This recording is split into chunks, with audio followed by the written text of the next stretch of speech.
देख रहे हैं युवा जागृति मंच का युवा न्यूज झारखंड। केंद्र से मजदूरों और फंसे छात्रों को वापस लाने की अनुमति मिलने के बाद क्या बोले सीएम हेमंत सोरेन, आइए सुनते हैं। देखिए, आज हमने संथाल परगना प्रमंडल के हमारे जनप्रतिनिधि जितने भी हैं सभी लोगों से मैं वीडियो कॉन्फ्रेंसिंग में था। इसी दौरान केंद्र सरकार के मंत्री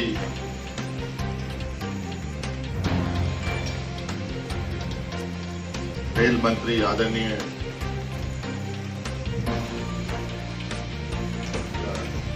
पीयूष गोयल जी, फिर उसके बाद आदरणीय धर्मेंद्र प्रधान जी, इन लोगों का फोन आया।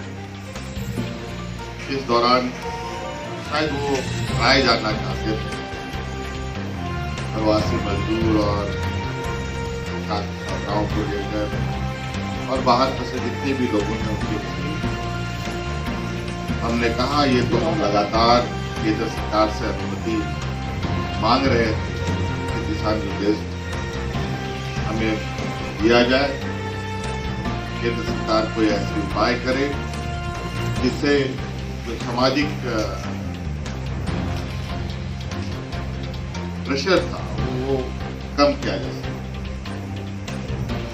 हमने प्रधानमंत्री जी को पत्र भी लिखा था वीडियो कॉन्फ्रेंसिंग के वक्त हमारी शुरुआत, और मैंने यही सब पूरी चीजों को अंकित भी किया और आज छात्र छात्राओं को मजदूरों को लाने की एक दिशा निर्देश राज्य सरकारों को प्राप्त हुआ है। इसके लिए मैं प्रधानमंत्री जी को धन्यवाद देना चाहता हूँ। सर, बच्चे आएंगे कैसे? बहुत बड़ा सवाल है। बाई रोड ही आना है, मजदूर है लाखों। देखिए, अभी तो दिशा निर्देश आया है, कई शर्तों के साथ आया है, इसमें भी कई चीजें हैं, इस पर कुछ नियम कायदे बनाए जाएंगे। केंद्र से भी सहयोग हम लेंगे, क्योंकि पूरे देश के विभिन्न क्षेत्रों में हमने शुरू से भी ये कहा है कि हम अकेले पूरे देश से मजदूरों को, छात्रों को नहीं ला पाएंगे। राज्य सरकार सक्षम नहीं है। अगर हम अपने संसाधनों का जो सीमित संसाधन है, क्योंकि हमारे पास कॉरपोरेशन भी नहीं है, ट्रांसपोर्ट कॉरपोरेशन भी नहीं है, तो इसकी वजह से अगर हम कोई व्यवस्था करते भी हैं और जो दूर दराज में लोग फंसे भी हैं, तो मुझे लगता है कि लाने ले जाने वहाँ से मजदूरों को लाने में ही हमारा 6 महीना बीत जाएगा। इसलिए ये सब चीज़ें हम लोग आगे कैसे कार्य किए जाएंगे, इस पर हम लोग आगे बढ़ रहे हैं और इसके लिए पदाधिकारियों को नियुक्त भी कर दिया गया आज, नोडल ऑफिसरों को, कि आज इस विषय पर आगे पूरी वर्क प्लान तैयार करें और हमें अवगत कराए और अनुसार आगे कार्रवाई करें। सर, एक डेटा है क्या सर? मजदूरों की बात करें या छात्रों की बात करें, पहले से नोडल ऑफिसर थे, तो डेटा अपने पास, झारखंड के पास हमारे पास डाटा है और बहुत सारे मुझे जो खबर भी आई है, आप लोगों को भी खबर है इस बात की कि कई जगहों से जैसे छात्रों को छात्राओं को लेकर कई अभिभावक ने अपने बच्चों को लाने का आग्रह भी किया था। उन्होंने परमिशन भी मांगा कि हमें परमिशन दिया जाए, हम अपने छात्र छात्राओं को लेके आए, और ऐसी बनेगी तो हम उन अभिभावक को अपने बच्चों को लाने का अनुमति भी देने की प्रक्रिया पर आगे विचार। कितने मजदूर फंसे हैं सर? कुछ डेटा आपके पास? देखिए, अभी बहुत स्पष्ट नहीं कहा जा सकता है, लेकिन मुझे लगता है 5 लाख के लगभग, कुछ कम हो सकता है, कुछ अधिक हो सकता है, इस रेंज पर लोग बाहर फंसे हैं और इसका भी आकलन होगा। हालांकि लगभग बहुत सारी चीज़ें विगत दिनों में लोगों को कहाँ पर हैं, किस जगह पर हैं, लगभग लोगों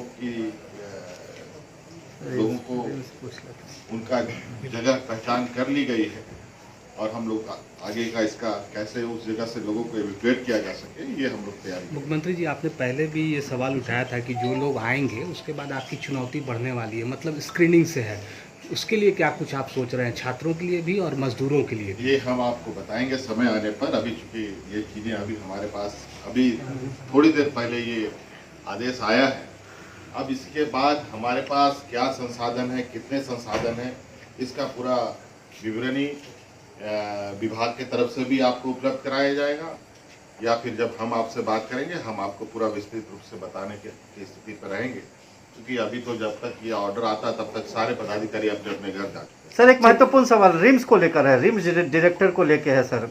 वो आपको की स्थिति है, आपको उन्होंने डिसीजन इस्तीफा लेना दे दिया है, उनका क्या दिया है accept हो सर गया, या अभी वो पद पर हैं?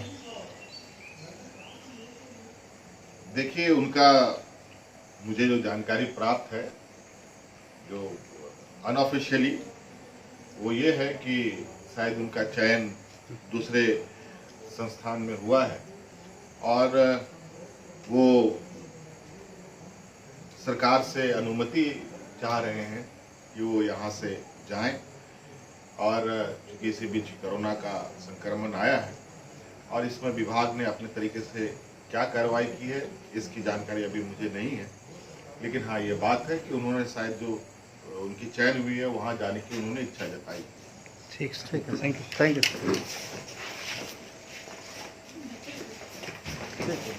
चलिए।